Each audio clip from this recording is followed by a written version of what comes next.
you guys know, my name is John Cornett. I'm a Deputy Commissioner with the Commission. I'm pleased to welcome you to our session, Four Most Common Musculoskeletal Injuries in the Workplace, How to Avoid, Minimize Downtime, and Save Money. Now, this session will highlight the four most common musculoskeletal injuries in the workplace, identify common causes, and provide ways to avoid them. We will discuss treatment strategies that have been shown through statistical analysis to minimize downtime and be cost effective while achieving high levels of patient satisfaction and effectiveness. It's a winning strategy for the most common injuries. I am very pleased today to present Dr. Chris Perron. The doctor is the 2021 Virginia Chiropractor of the Year as selected by his peers in the United Virginia Chiropractic Association. He is an award-winning speaker and has shared the stage with Dr. Oz, Dr. Drew Pinsky, and Dr. Mark Siegel. He is the author of the book, The Simple Plan, 7 Habits for Healthy Living, and has been in private practice in Reston, Virginia for 22 years, where he specializes in providing solutions for patients that begin in his office but continue with simple strategies to maintain their health independently. Let's welcome it up. Good morning, everybody. Hopefully everybody's adequately caffeinated at this point. I always like doing second round in the morning, for my own sake too. But this really is a great opportunity, I feel, to be able to present to all of you. Good to see a nice full room, which is fantastic. I appreciate that. I'm flattered. Well, it's all in the title. This is what I'm here to bring you. We're going to use the 4 common workplace injuries as really just a conversation piece to address how do we avoid a lot of things, but mostly, since obviously the insurance industry is tied into this, say how can you save money while also giving high quality patient care so that the human being is obviously taken care of first and foremost, right? And also balancing that with the finances that are a reality of what life is. And for the chiropractic profession, which is what this will be centered around, it's really more that it seems to be an untapped resource that we know that just is not known, right? So that's why I'm here, and I appreciate being invited to come here to really just share information that you might not know about, and then hopefully you go with that and you do with it as you wish. But I think a lot of it's going to be pretty straightforward once it's just kind of exposed to people, just like anything else in life, right? So, it was working before we started. As was stated before, I'm going to do it this way. That's me. I'm Dr. Chris Perron. You already said enough about me, but I've been practicing here in Virginia for 22 years. I went to high school up in Northern Virginia, Fairfax High School.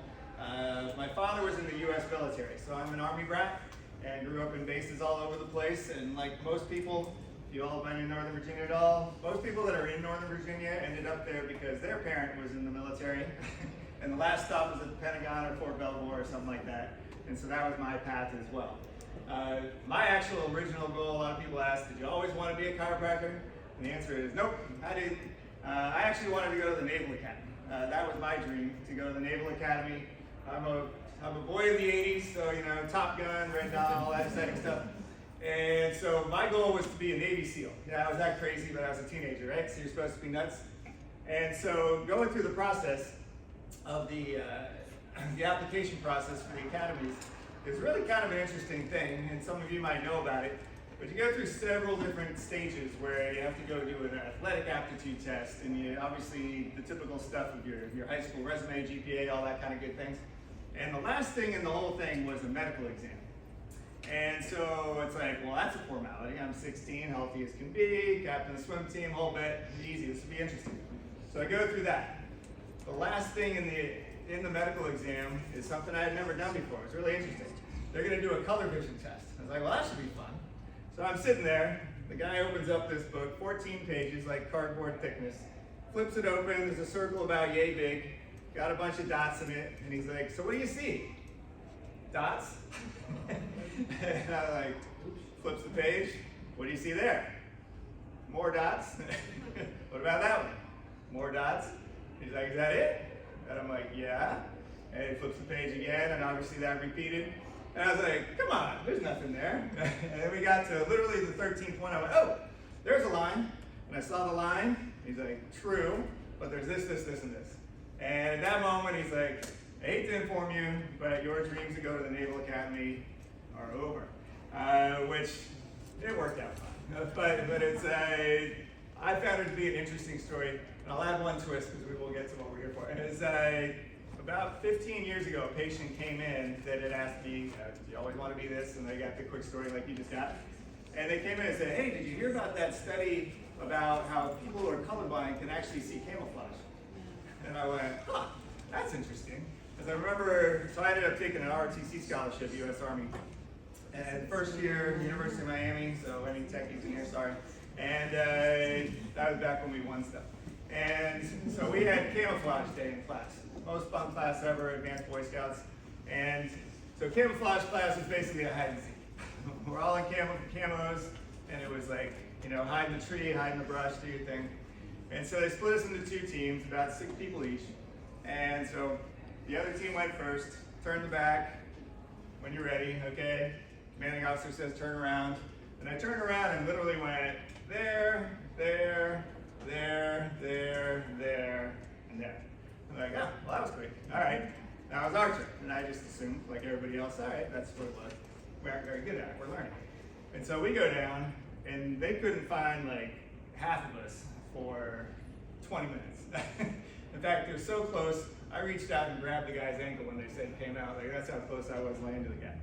And so that was always a fun day in my memory. So as soon as somebody said that, I'm like, do you see what the military missed out on? so anyway, but so I went back home after my first year of college, deciding electrical engineering, bored me to tears, and my mother had gotten a job with some chiropractors while I was away that year. And so I'm 18, new path, and they're like, why don't you do this? And so my literal sales pitch into getting into chiropractic was you get to help people, make a decent living, and retire young. 18, that's not bad, right? And so I dove in, and thank God it's been way more than that. I'm not retired. But things are great, it's been a lot of fun. And it's led me to this point right here, 26 years out of school, to where I get to speak to you fine people about things that I honestly talk to people in the practice about every day. In preparing for this, I was reading and going, I say this all the time. And then in some circles, I'm in leadership in our state association and so on. We've had these discussions with the powers that be in the state with regard to the finances and different things. So as you probably all know, especially since there's so many of you here, which is great, thank you. Musculoskeletal injuries are some of the most common injuries that occur. Why? It's just using our body, right? It's like everything is musculoskeletal when it comes down to it. Because musculoskeletal will break down the fancy word, musculo, muscle, skeletal, skeleton, right? We can add neuro on the front end, which would actually go more with the subheading where it says nerves, tendons, muscles, and supporting structures. But really it's your frame. And the nerves are just a matter of, you got your brain, and obviously your spinal cord that goes down through your spinal bones, and then you have 2 nerves that exit off each side in between each vertebra, and then they head out to everywhere in your body to control every cell in your body. And the nerves are just trying to do their job. It's rarely a nerve problem from a cause standpoint. The nerves are like the little guys just trying to go by, do their thing, but when a bone leans on it or a muscle squeezing next to it, then that's going to mess things up, and it's going to cause pain, dysfunction, just everything. Because the only way that your body functions is if your brain tells your body what to do, and then your body reports back to your brain, this is what's going on, this is what I need. And so this constant feedback loop of information is what makes us tick. So all of a sudden, say you minimize it 1%. Well, that could be why we have indigestion in the stomach, just because it's not getting that thing. Muscle spasms, more musculoskeletal stuff. What is that? That's a confused signal of something's wrong, and what does our body do? It goes into survival mode and goes, hold on tight. So there's your muscle spasm. But is the muscle spasm the problem? Well, it might be with regard to you getting up and moving and walking comfortably, but really it's the effect, it's the response team. And as we go through where a lot of these things come from, that's what I hope will be the big takeaway, is what we really want to go after is what's causing the problem. You know, the symptoms are what get all the attention. It's the fire alarm, it's the noise, it's the attention, right? It hurts here. True. Is that important? Absolutely. But for the long run, just minimizing a feeling, yeah, I'm not against minimizing bad feelings, but wouldn't it be better if we could actually address the cause in a really solid way to where then, therefore, the effects go away, right? So it doesn't have to be one or the other. It's really getting both. So it's having your cake and eating it too. So again, things that you all probably know or aren't surprised by is that musculoskeletal injuries are super common. And in fact, they're so common. Small print, but you get percentages over there. So the top one, slip and falls, 21%, sprains and strains, 20%, struck by an object, which is all kinds of various things, but we'll say non-punctures, 19%, miscellaneous unknown. And then you get into cuts, punctures, things like that. Now in chiropractic, obviously we're not dealing with patching somebody literally together and so on, but the majority of injuries that take place have at least some component to a musculoskeletal injury. Let's say somebody falls and breaks an arm. Well, the fracture, by all means, priority one, yes, needs to be addressed. But if you fall hard enough to fracture a bone, what do you think about all the surrounding areas? Did they take a hit for the team too? It's like just logically, right? And I call them the B-listers in my office. It's like, okay, we gotta take care of the A-lister, absolutely. But we also wanna take care of the B-lister. Because the B-listers are what I refer to as like planting a seed, right? They might not be that big a deal in this moment, but now all of a sudden, this bone shifted over here, and now your body's working around that little thing. And then a few months later, you get a little tweak, and now you're working around that one. And it's this slow little pile, this silent little thing heading towards a cliff you don't know. And that's why you hear about, or maybe you've experienced personally, where it's that person's like, I threw my back out, what were you doing? I was picking up a pencil. I was picking up a piece of paper. It's rare that somebody was moving the refrigerator or shifting a piano around. Most of the time, it's these little things. And so what would be the logical reason that you all can figure out on your own too? It's like, it obviously wasn't that moment where you were perfect and you went to terrible. There had to have been a build-up point, and then you just crossed the threshold. So that literal straw that broke the camel's back, it plays true in the majority of these things. And so that's why we're gonna get into how do we prevent getting there? You know, how do we get rid of a few straws before we have to be in pain? The other angle to that one is not walking around like a hypochondriac going, I feel good, but there's gotta be something wrong. It's like, no, we don't wanna go there either. It's just taking a proactive approach to healthcare and making sure that it's just playing the odds. I always call it like playing the odds. There's no guarantees, I can't promise. I can get hit by a bus crossing the street to the parking lot after this, stuff happens. But if you play the odds right and you do it consistently, then obviously the odds of running into trouble are much, much less. And that's just proven over time. And just kind of makes common sense. All right, so the first one we're gonna touch on is carpal tunnel syndrome. You've all heard of that one, gets lots of press. Coincidentally, I authored and ran a study in grad school back in the 90s on carpal tunnel syndrome. So I know lots about it. And here's where the simple things come in. So the carpal tunnel, this won't be an anatomy lesson, but the quick one so you know. The carpal tunnel is basically a tunnel that runs right through here into the palm of your hand. There's actually 3 nerves that go into your hand. So the median nerve, which is what goes with carpal tunnel syndrome, it goes to your thumb and your pointer finger, so these 2 guys. And then there's another nerve that goes to your middle finger mostly, and then another one, your ulnar nerve, that goes to the 2 guys on the other side. So with carpal tunnel, what happens is you've got your 2 forearm bones that are like side rails, right? Like a bowling alley. And then you have your carpal bones, which are basically like bedrocks on the back side of your palm. And so the tunnel is this space between the rails that has a hard bottom. Now there's a ligament that attaches across like a strap, so that makes the roof of the tunnel.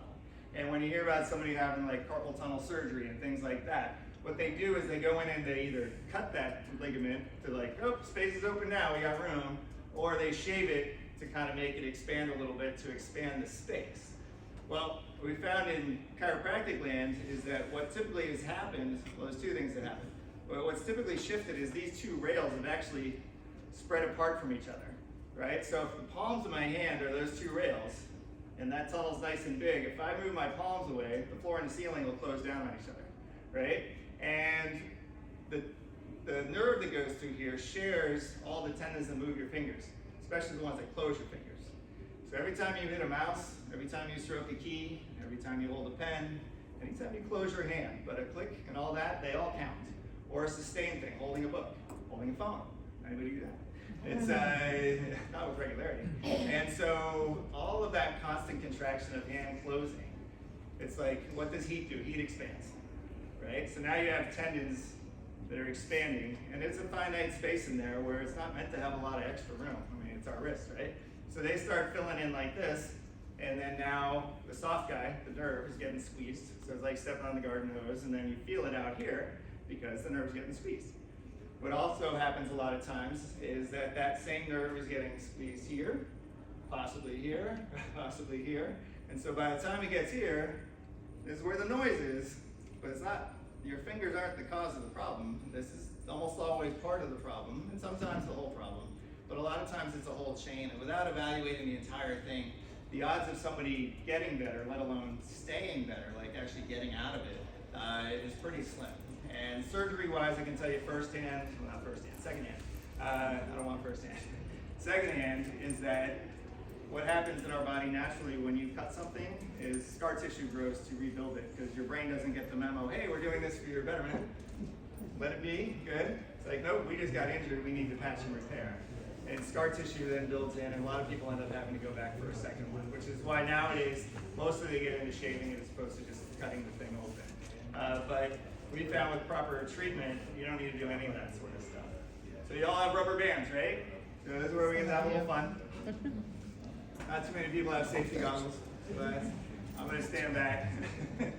So here's a little thing that I show patients, and I'm sure all of you could use this too. So you wanna put the rubber band around your fingers, right? So thumb included, perfect. And just by opening, but you wanna make a cup, right? So if you just go to close and make a cup, like holding a ball, you're now exercising the muscles that open your hand, right? Because the muscles back here open your hand, and the muscles on this side close your hand. And so part of the problem, carpal tunnel and otherwise, is that the muscles that close your hand are just getting way overused from keyboards and mice and things like that. Well, you just have to go out of your way to go, well, let me feed the other side of the equation more, go out of my way, be proactive, and do that. So what you don't want to do is sock puppet. Sock puppet doesn't work as well. It's literally making, like, you want to hold the ball in the end, is what it is. How many times? Until you're bored, you can't do it, and then keep it on your wrist and do it some more.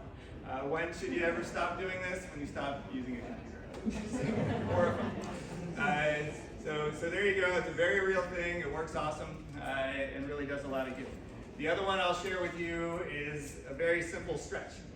So you take both your hands like this, and you can take your thumb of your web across, pick a hand, doesn't matter to me, but we'll go right hand for all you righties. Now you want to make sure that you're not on below your knuckles here. You want your forefinger to be in the middle of your palm, right? And then if you can, extend, straighten your arm out like this. If this hurts a lot, you need to do this. And so what you're doing here is stretching. You're releasing those forearm muscles again. Close, close, close, close, close. And so count to 10, do both sides, type with both hands, but don't do it below your knuckles. So you don't want to be bending your fingers. You want to have your palm as a whole thing, because the stretch is, this is what you're stretching. You're not really, it's not your hand that you're looking to stretch. You're looking to stretch your forearm. And so doing this, 10 seconds, kind of like the rubber bands, whatever, you're on a Zoom call, nobody sees, do them down there, but do it repeatedly. Why? All it is acknowledging a reality. We all do something all day long, right? So most people, just by default, you're sitting at a computer typing away. Cool, that's fine. Let's acknowledge what it entails with doing that activity. I stand and do this all day long. Does that mean maybe I might want to do this once in a while? Exactly, right? So it's not so much I do something bad or I do something good, I do something. Okay, cool. So where's the yin and the yang? And when you can meet that in a very targeted way, kind of like the couple simple things that I shared with you, then really we can avoid a lot of this stuff. So how easy would it be for an employer to employ what I just showed you? Pretty simple. Pretty cost effective. The bag of, I don't know how many rubber bands are in that thing, but that cost me, I think, $8 at Office Depot for like 1,000 of them. So it's super simple, super easy, and it can even be fun. Some of you actually chuckled as you were doing it. So most of the treatments that you see listed here and are typical all have to do with the soft tissue, including what I just had you all. Right? It's like everybody calm down. As far as muscles, calm down. Nerves, calm down. Ice, heat, stretch, a million things. Yoga, ultrasound. All of this stuff kind of does about the same. It targets the same stuff. The soft tissue of calm down. But none of that targets the structural part. as far as the bones go. And where that comes in, I'll just touch on now as we move into the other three, is that if you have bone A and bone B, and they're supposed to be here and here at neutral, right? So when you're just at rest, and bone B got knocked over here, whatever reason, or bone B got knocked over here, whatever reason, whatever muscle, ligament, tendon, all that stuff that's attached from A to B and supposed to be this distance at neutral, at calm, there's no way that that thing can stay calm. Because you can rub it, you can stretch it, you can heat it, you can do all that, and you can make it whine less, you can make it feel better, and the feelings that kind of come and go, I'm sure you all probably experience, is like, oh, I have it sometimes, but something recurring, or you know somebody that has something that comes back and it's their thing. What's generally happening in those situations is your body's just getting a better handle on how to deal with it, and therefore not yelling at you about it. But when it's quiet, and if it comes back, the cause is there generally all the time. And the real bad part about that when it comes to joints is that your joints, like having your tires misaligned in your car, it's rubbing whether you feel it or not. So whether you can feel your car pulling or not, if those tires are misaligned, they're wearing whether you notice at that moment. And the bad part about that is that it's, again, a quiet shift towards a bigger problem. Because disc problems, arthritis, things like that, they don't happen overnight, they happen over a long period of time. One thing most people are surprised by is that scientific fact, we're actually supposed to die with healthy joints. Would you all have expected that that would be a truth? No, our organs are supposed to conk out way before our joints do. An easy way to confirm that for anybody is if you ever look at a spinal x-ray, because I know you guys sit around doing that, but if you ever look at a spinal x-ray, 80-year-old, 90-year-old, let alone a 30-year-old, they're like, wow, you have a spinal problem there. My favorite one is when they come from somebody that says your age. And I go, aren't they all the same age? And yet, that one's the one that's worn out. They're all the same age. So it's not about time, it's not about age, it's about time on the wrong path, right? And so again, there's a lot of exit ramps that a lot of people aren't aware of and go, well, what if we got that back where it's supposed to be?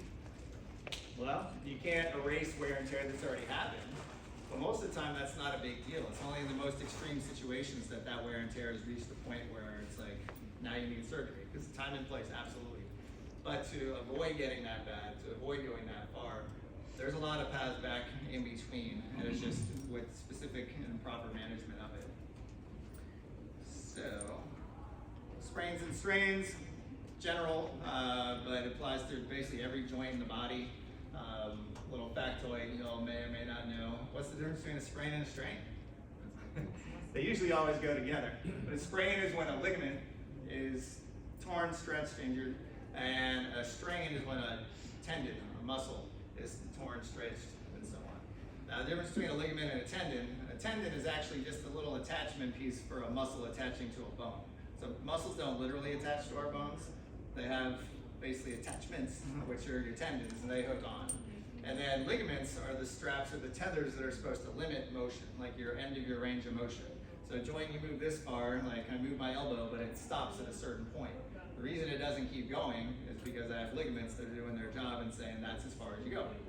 So if a joint gets pushed beyond its range of motion and it gets knocked off, on the sidelines of the field, and it gets stuck there, because your body is trying to rein it in. Your brain's fully aware when these things happen. How do you know that? Because you heard, right? And so your brain knows, and it's trying. And so step one is, how do we pull that and get it back where it's supposed to be? And at a certain point, sometimes, it's just too stuck, it's not going anywhere. So it shifts into plan B. Plan B is, well, at least hold on tight and let's not get worse. Let's not literally fall apart, because it's very survivalistic when it comes to our body. It feels like your skeleton is falling apart, because on a level it is. So it's hold on tight. And then that's where, again, it's kind of that seed thing, where it's like, maybe that one little thing unto itself, not the end of the world, especially in the short term. But over a lifetime, you get one little thing, one little thing, one little thing, and guess what starts happening? Those dots start connecting, and then all of a sudden there can be bigger problems as a result. And so in the world of chiropractic, that is the essence of everything that we are truly targeted to do that's different than what else is out there in healthcare. The one thing that chiropractors do that nobody else is trained to do, we'll say, is specifically in this lengthy training to do, is to find where joints are misaligned and then to realign them. Everything else, lots of chiropractors do some physical therapy in the office, which is great. I'm perfectly trained to do a lot of that stuff, but obviously you can also go to a physical therapist, which is also great. I can tell you, for me personally, I prefer to be a master of one thing, or try to be a master. I won't proclaim. So all I do in my office is literally the alignment part. It is to evaluate and then realign joints. If I feel they need physical therapy, which is really not very often after we do our job, most of the time it's just a few basic things like I just showed you for your forearms and wrists. That's sufficient once you get the structure back set, right? Because we're not starting with the totality of the problem. We're making the problem much less. We're making the muscles have less strain on them and not have constant strain on them. And so usually a few at-home exercises will polish things off. But if they need physical therapy, I refer them to a physical therapist. It's a team, right? Everybody does different stuff. I don't do surgery. A young lady come in last week, broken wrist. Don't do that. And it's I think it was the second time in my career I literally had someone with a true fracture walk in the door. First time, my staff had been with me about 5 years on average, the few of them. The young lady walks out who does the intake and everything first. She's like, yeah, she thinks, do you think it might be broken? Because she just wants you to adjust it and put it back together. And I was like, well, I don't know. I haven't seen her yet. And she just had a fall, whatever, stuff happens. And there's a tuning fork. You guys ever heard about this? So super primitive, but as a starter point, we have tuning forks in my office. It's in C, I believe. And what you do, I shouldn't tell you in case it's you one day, but I'll tell you. So what you do is you give it a ring, right? So, actually what you do is you don't say anything to them. You touch it with your hand first, gently, because I'm nice. And gently, and so on, good. All right, how does that feel? Ow, ow, ow, okay, so it makes sense. Then you take the tuning fork and you just touch gently in the same areas. How does that feel? And then you give the tuning fork a ring and you touch the same places with the same pressure. Well, what's noise? Noise is vibration.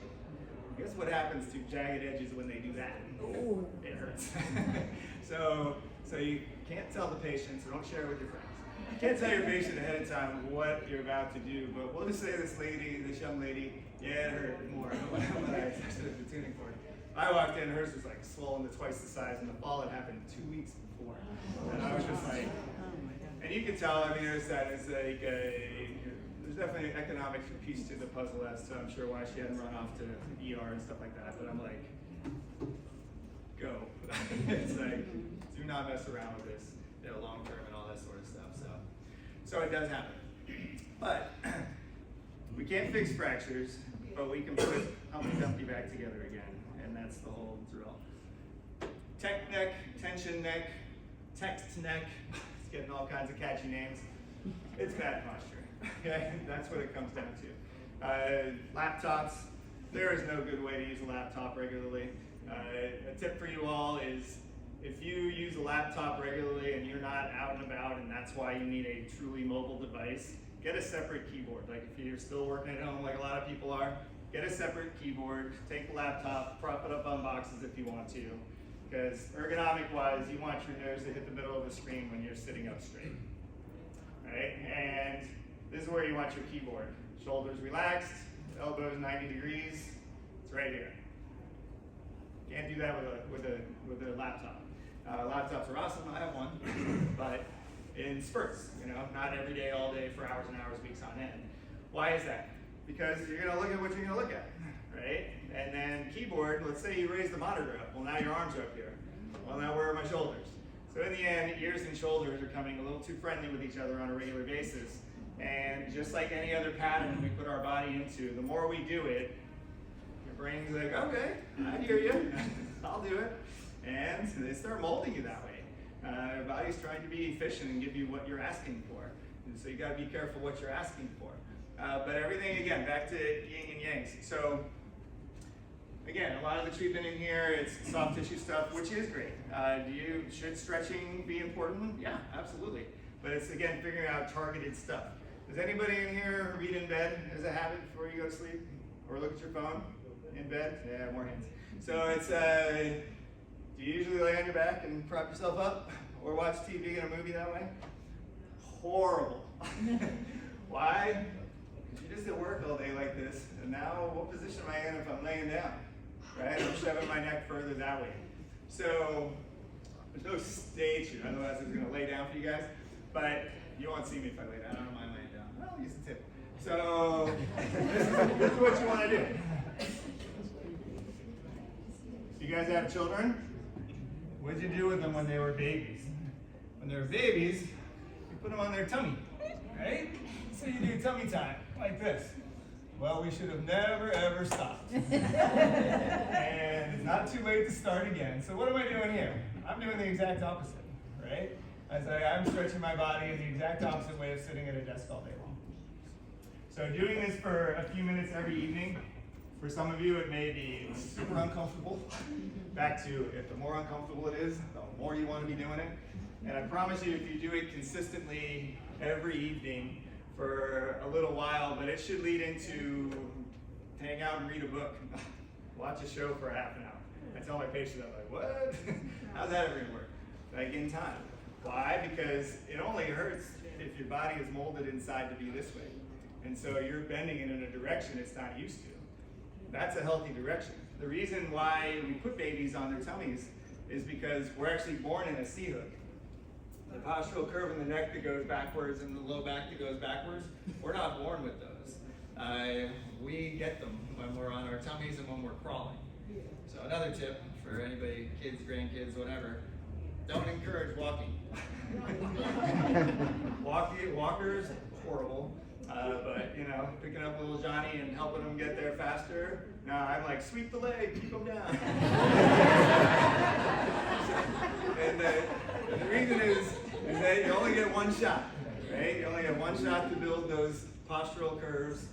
And its easiest one shot is in those early years. And then that's where your foundation now forever. And the other part, this is a little insight as well, is that there's a very neurological building pathway to a crawling motion. Like in physical therapy, if somebody's had a stroke or nerve issues and so on, like paralyzed, and they're trying to get them moving again, a crawling motion, this like opposite arm, opposite leg stuff, that actually rebuilds or builds things in the brain. So if you want your kid to be smart, sweep the leg. Speaking of which, that's my wonderful daughter Becca who's here to help me out. So Becca crawled longer than any kid I know. Clearly she's brilliant. And the funniest part was, I remember being at like a 1-year-old birthday party, and the other parents are coming, whose kid is that? She's so fast. And she could crawl way faster than anybody could walk. So it's kind of like, who needs to walk, right? But truly, tummy time for adults, big. For kids, have them come home. Are you going to keep them off their devices? Well, if you do, call me and let me know how. But I go with reality. This is how I make the parents and the kids happy at the office. It's like, you know what? Sure, you're going to be on your phone, whatever. Can you lay that way and do it on your bed versus sitting like this, you know, for another umpteen hours? And it's just, you know, finding some balance in life to how things go. Now, some of the stuff that I'm sharing with you, you may or may not be understanding where I'm trying to connect the dots with workers' comp, is trying to express a mindset and real things that are out there as to, you know, why wait? Back to, could a work program encourage people to do tummy time? Of course it can, right? These things are easy. If you're pregnant, you have to wait a little while, but it's okay. All right, so low back pain, again, big shocker on that one, not really. Low back pain actually took over the common cold a few years ago for the #1 reason people go to doctors. It's just that common. You've probably all read articles that are like, desk jobs are the new smoking and all sorts of stuff. You know, it's all true because these are strains on our body, but again, back to what I've been trying to pass along, is that with a few little tweaks, and me, it's just starting with acknowledgement of this is the facts. They don't have to be, right? It's saying, okay, so this is what I do. Cool. Well, that's what do I do to again balance things out. So every patient that comes in, they'll have their little details as far as like a little twist, and so on. As we go through the process of kind of putting Humpty Dumpty back together again, what ends up being the final and really the central piece of it all, as simplified as it seems, is posture, right? It's this posture. What happens when we do posture? Posture, first of all, is a whole body thing. It's not a neck head forward, it's not a low back only. If one is going, all of it's affected. Why is that? Well, if my head goes forward, there are muscles, well, that attach all the way to my toes from my head, as far as interlocking chains, but definitely down to my tailbone and my pelvis. So if my head and shoulders go forward, my back flattens out. You can't have both. If you're slouching and you seem like this is up straight, not really. it's all there, right? So it's a package deal, back to tummy time being a really good one. So the main tips that we pass along to people, and again, this is more for what employees can be taught as how to do, what they can do for themselves. Like, how long does all that stuff I've just shown you take? Like nothing, right? What does it cost? Literally nothing, rubber band. And it's like, it's really cheap, really easy. The only 2 exercises that I give every single patient when they're ready for it is a row. You need bands or a machine at a gym though, and bands are cheap. They can do them at home. And a pull down, right? And what are both of those exercises doing? They're ending with shoulders going back. So a row pulls your shoulders back, so east-west. A pull down works your lat muscles, if you ever heard of a lat pull down. So the lat is short for latissimus dorsi. It goes from here to here. And so it's the offset to this. So when you do pull downs, it offsets that. Why? This is gonna happen. So back to, if we aren't doing something to offset just a reality, then why aren't we gonna end up like this? And it's like, you will, trust me. Heat on the shoulders is fine and good too. This is a good time to touch on, so what's the difference between stretching, heating, things like that, versus now I'm working out, I'm doing some like resistance training. So when you stretch, when you heat, when you ice, whatever, you do all those sorts of things, that's basically saying, don't do that. Don't do that, don't do that, don't do that. Okay, that's true, I don't want you to be like this, great. But what's not happening is you're not telling what you'd like them to do instead, right? And so it's that replacing the default pattern. That's where the magic's at. And that's why everybody to some extent, and we're not talking heavy, we're not talking building muscle, we're talking training muscle, pattern training, is we want to train a pattern of this. We want to train a pattern of this, right? And twice a week, 2 sets, 12, 15 reps, and you're done. It's really simple, but again, it gets into consistency. There's not one day sitting at a computer that messes stuff up. It's the repetition. So it's just going, all right, if I do this, let me just do this, and then we can keep pace. I got, even though the fun story. It's, I thought it was fun. So freshman year, down in Miami, and my suite mate was a local kid, and one day he's like, hey, you want to come to my gym to work out? And we had nice facilities on campus, but I'm like, sure, yeah, we'll go. So we go walking into this local gym, Coral Gables. We walk in, and all of a sudden we hear, hey, Lou! Next thing I see is the most massive human being I've ever seen in my lifetime. I mean, muscles on top of the muscles on top of the muscles. This huge dude comes walking over. He's got kind of a funny little lisp to him. And I was going, I swear I've seen this guy before. But like, how the heck have I seen this guy? It's the Incredible Hulk. It was Lou Ferrigno. Not the Mark Ruffalo pretend one. It's like green body paint, the real deal. And so this monster is over here, sweetest guy, by the way, super, super nice. And so, a little small chit chat, hey, it's my sweet mate, Chris, whatever. And so, went on our way. Now this gym was like the Mama's House Iron Gym. It was clean. People weren't there looking in the mirror and seeing what they were doing. Maybe formalized. So, I was on the crew team in college, so I had not lifted weights for squat. I played a lot of sports, but I wasn't like into the weights and so on. Just never exposed to it. So I wander my way and pretty quickly find like the row machine. I was like, all right, I row, let's do the row machine.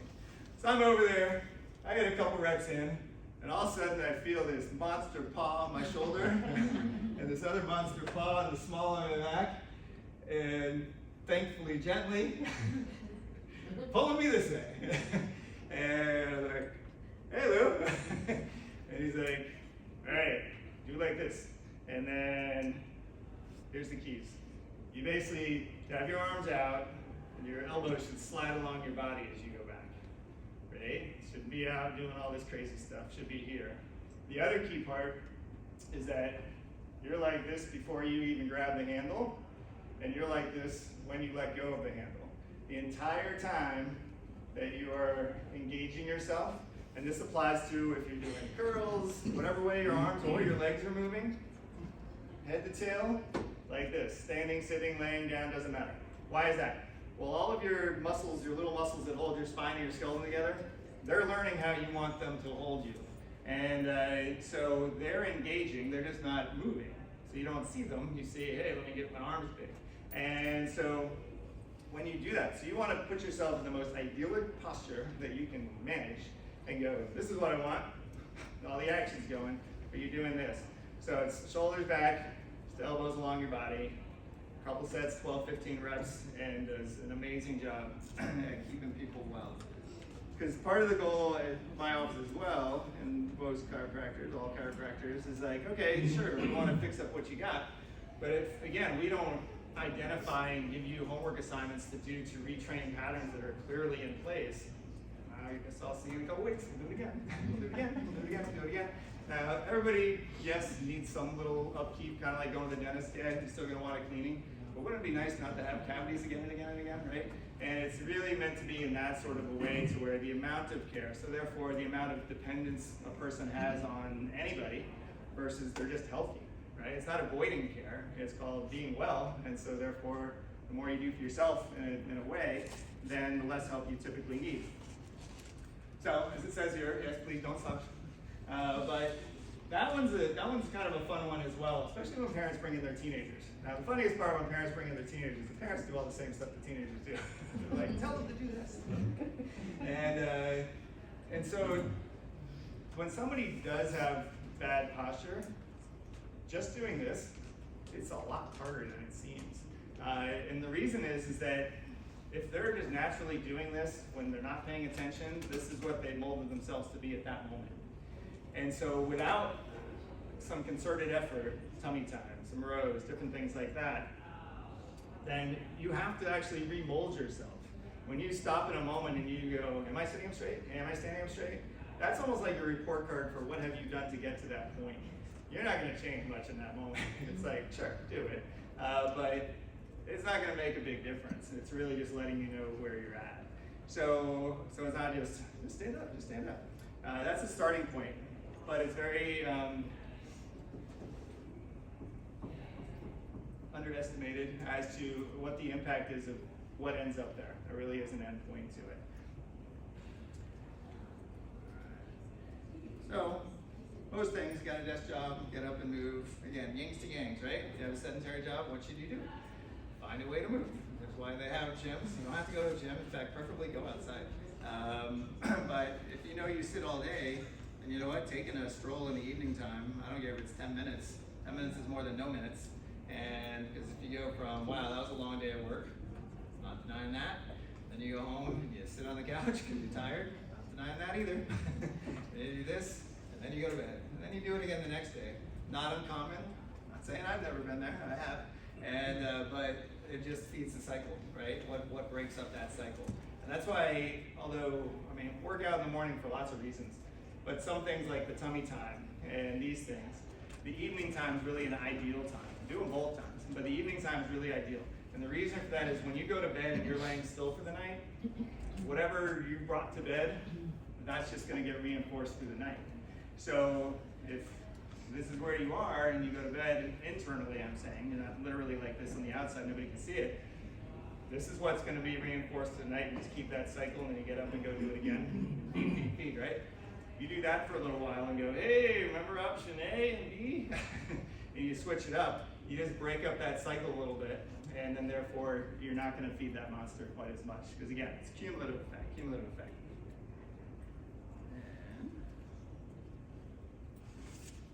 Alright, so I've already told you this. Everything we've discussed is commonly treated by chiropractors every day. And so now we're going to kind of touch on like comparisons, and I mean this purely in an educational sense. As I mentioned before, and I truly mean it, I and my colleagues, we really view healthcare as a team sport. Why? Nobody does everything. Nobody has all the answers. Somebody thinks they do. That's your wrong doctor. I don't care what kind of doctor they are. You need different things. So it's really trying to identify what's the best solution or solutions for that person at that moment and that time. And so pretty much everybody, we all know what a medical doctor does, which is great because they do a lot of great things, right? They keep us alive. They patch us up. I'm very happy about that. I've used them many times in my life, and so I'm very appreciative. Chiropractic, in relative sense, we'll call it the B-listers. Now, if the person that can't walk and it's this huge dude who's in tears, he might consider an A-lister thing, but in really the big picture of things, he's not going to die, he just wants to. And so it's a matter of just getting those things in place. But that's kind of what I was referring to as like the exit ramp from not having to get to some of these extreme things. Now again, accidents happen. It's really the smallest portion of the big accidents are accidents for a reason. They don't happen that often. They happen. And thank God we have what we have to help. But it's not the most common thing. So this talk is meant to target and basically reinforce the fact that the most common stuff, and this is an approximate at 45% and the 55%, my hunch is it's higher. At least it's higher with regard to, is there an aspect, kind of like I was mentioned, if you fell or hit something hard enough to break something, trust me, you also have misaligned things also. So a lot of times they tap into that, and therefore what's the benefit? So here's where the rubber meets the road, is money. Now this is from literally Workers' Comp Research Institute for Virginia, right? So this isn't in-house stuff, this is just real numbers, and it's fine and good. But this is what the average cost is for somebody coming in to see somebody for a condition. Not saying bad or good, just objective numbers, and I do mean that sincerely. But I'll give you a very real life example. Say somebody comes into my office and I check them out, and I determine that they don't have a broken wrist. I even had a hunch I would do more than the tuning fork. But we're determined that they're safe for me to touch. How about that? That's really all it is. Therefore, I don't need an x-ray, I don't need an MRI, I don't need any of those things out of the gates. Now, those are always in the bag for if we're a couple weeks down the road and things are not good. Well, it's like, all right, we need to dig further and figure it out. Thankfully, most of the time that doesn't happen, but obviously it does happen. Well, one MRI costs about what that average whole treatment cycle is for the chiropractor, right? Now, is an MRI bad? It's a magnet, it's not hurting the patient. But from a cost standpoint, was it necessary to treat the patient? Well, going to a chiropractor, it's not, because it's just information. So even if all of us went and got an MRI, I promise you, all of you have herniated discs. All of you have wear and tear. We all have it. Why? Life's a contact sport. But are you in agony right now? I hope not. And it's we don't have to feel it, right? So you're gonna find something. And what happens also is that it goes straight from point A to B with regard to, okay, somebody has back pain. They do an MRI, oh, there's a disc sticking out in your back. Well, that's the only thing that the medical doctors are looking at is that thing, because that's what they're taught, and that's cool. I'm taught that too, by the way. I agree. But what if you also have two vertebrae, those nerves I was saying that come off the sides? They come out of a space called the foramen, which is built by a horseshoe from the top vertebra and a horseshoe from the bottom vertebra. Now, what if one of those got twisted, right? Or they're jammed together? Well, that disc may also be sticking into that space, and it is if you see it on MRI, because it's there, right? But what if that's also in play? And that's almost also always in play. Why? That disc didn't just spontaneously do what it did. It's like the ice cream sandwich, where you got the vertebra or the sandwich parts. You have to have an uneven pressure on a disc in order for it to stick out one side or the other. Well, I work with the sandwich. So we get that sandwich straightened out, discs can actually reseat back. But at the very least for that person that has that pain, we shift and we maximize the space that's there.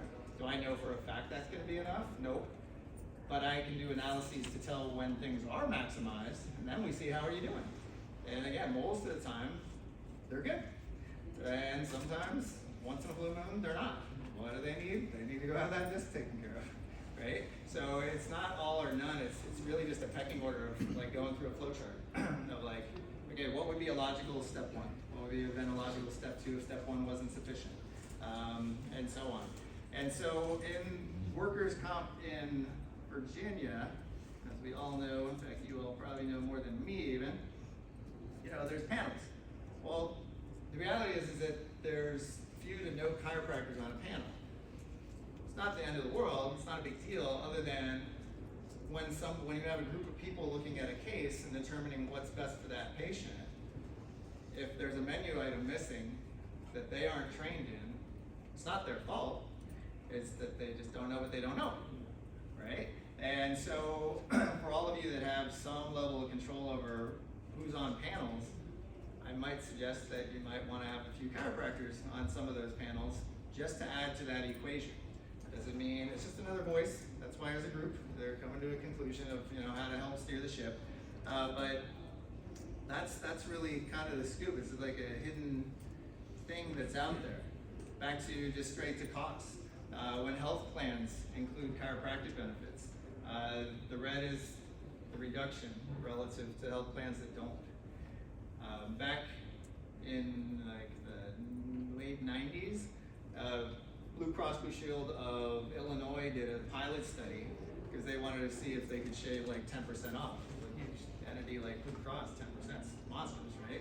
So they made chiropractors also primary care providers because we actually, our education, we are trained as primary care providers. We're not writing prescriptions, but we look at what a primary does, it's really mostly a gatekeeper and taking care of like bottom tier stuff, right? They're not gonna do your surgery, and that's fine, right, team? And so we are trained to evaluate somebody in that full scope. So back pain, could be an aneurysm about the blow, could be cancer, could be a kidney problem, could be all those things. Those are all on my plate every day when I look at a person that comes in with back pain, right? It's not pigeonholed. And that's what the term doctor actually is versus therapist. It's just an educational scope. So when somebody, not a philosophical doctor, but in a healthcare, so it's doctors of osteopathy, doctors of chiropractic, and medical doctors. Now there's doctors of physical therapy as a newish thing. And really the difference is that we are trained and therefore responsible for evaluating you as a whole human being in every possible thing that's under the sun. So even though I might not be treating you for it, I'm actually legally liable to you for that condition, and that's my responsibility, which is great. I'm happy to do it. But that's something that was very little known to a lot of folks as to what it is.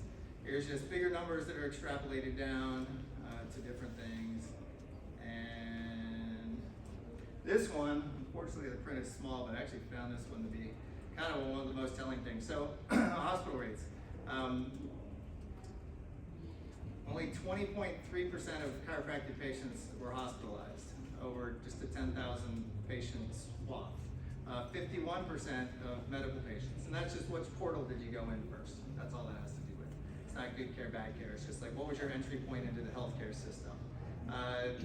Less disability time is the next one, and it's 48.7% less disability time for chiropractic care than MD care when surgery cases are excluded. And then it was 51% less disability time when there was a surgery included. Because again, it could be multiple things that are necessary for a particular person. The cost of back pain, you've seen it a bunch of times, it just reiterates the same thing.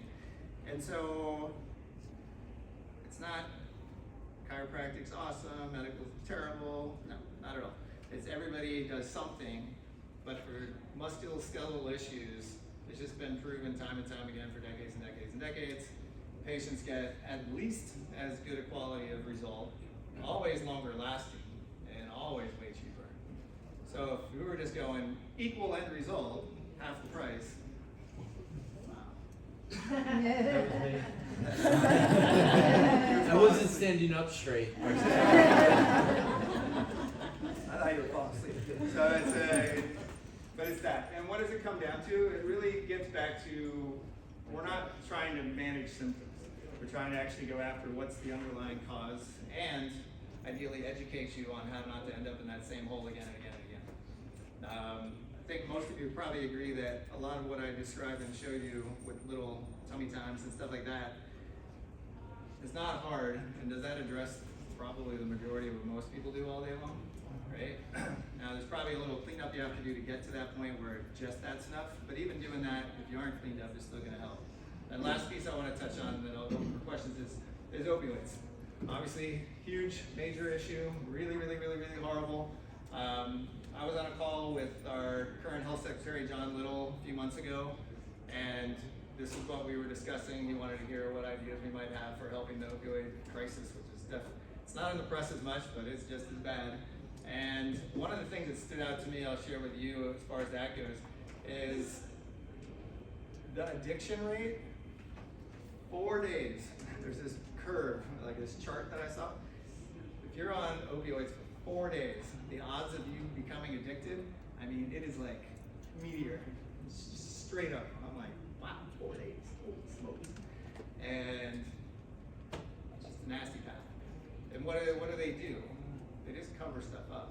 There are other drugs besides opioids that can cover stuff up in the short term too. So there's a lot of things with that, but in the end, since we, amongst us, small, nice little group, we're not going to change that firsthand. So my angle on that is, well, if we take a more proactive approach to not even have to have that as an option, there's a pretty good way, to minimize people running into that kind of a mess too, right? And just take it off the table as far as a need.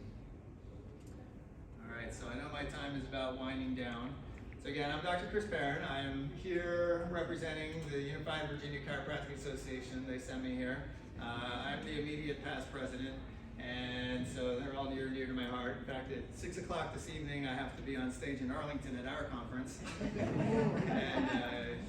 and I have to tell them that I did a good job here. So don't you call anybody. So with that, I don't know what you guys think. So, does anybody have questions? Does everybody feel like you learned something you didn't know before you walked in the room? Yes. Okay. Cool. I'm open. Anything? To see a chiropractor, do you have to have a referral or do you just need a straight appointment? Awesome question. Thank you. So what she just asked is, do you need a referral to see a chiropractor? And the answer is, you do not need a referral. And part of that goes with the whole doctor thing. Is that most of the time when you need well, there's two things, but legality-wise, when you need a referral to see somebody, it's usually because you need a diagnosis and to see, for instance, physical therapy, right? So the reason you don't usually just go straight to a physical therapist for literal physical therapy is that they're not trained to diagnose.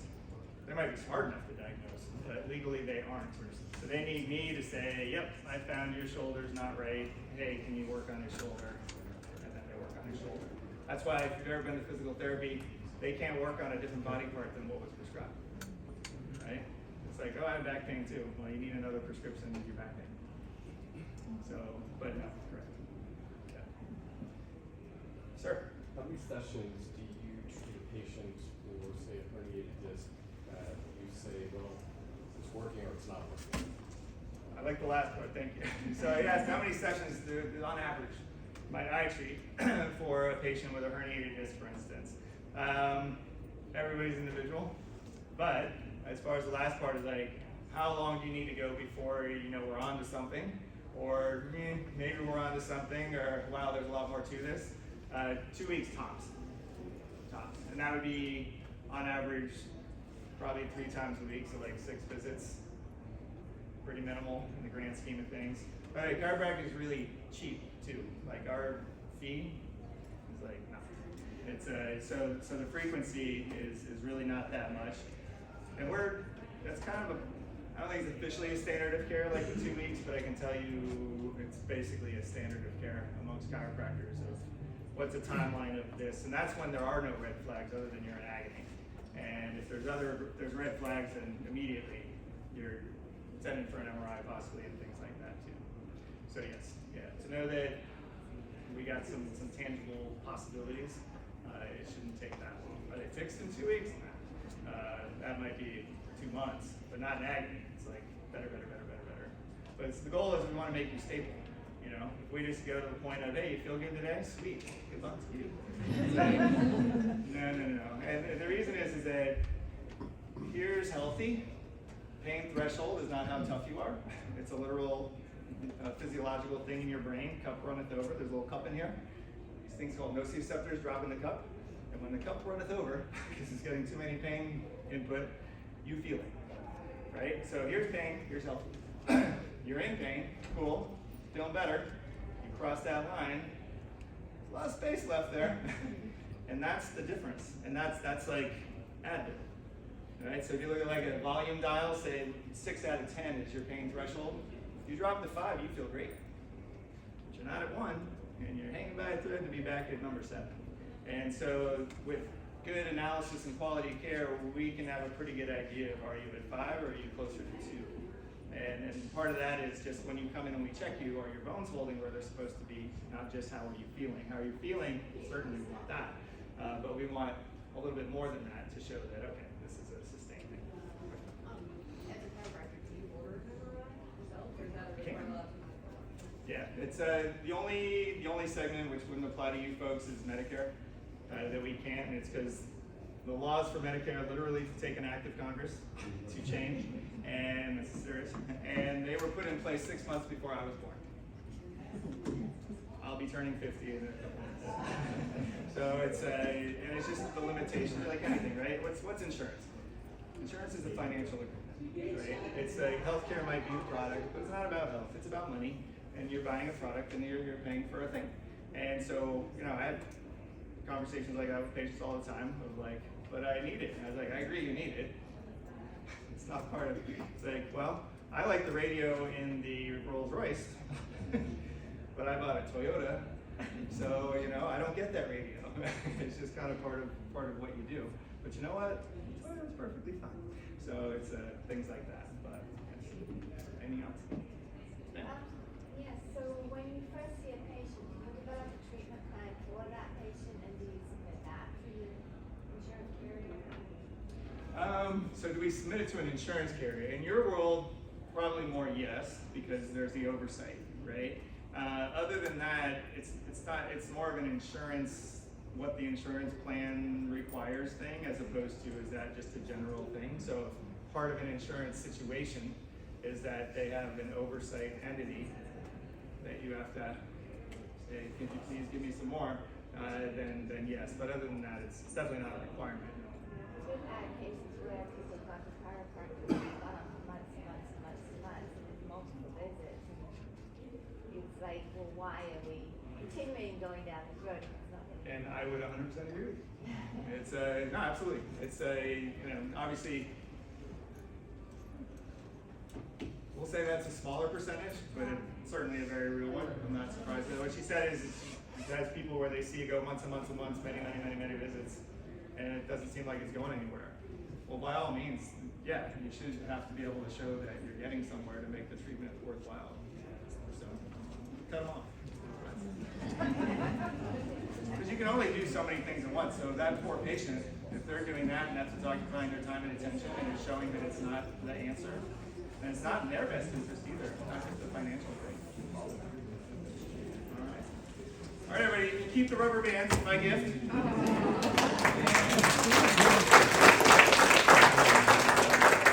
All right, because we did that. So that book you talked about, I have coming out. It actually launches this Tuesday. If you guys care, it's like more of what I was just talking about. The ebook version on Amazon is only going to be 99 cents this week. All right, cool. There's a little tip for 99 cents. Hopefully you have enough information there to make it worthwhile.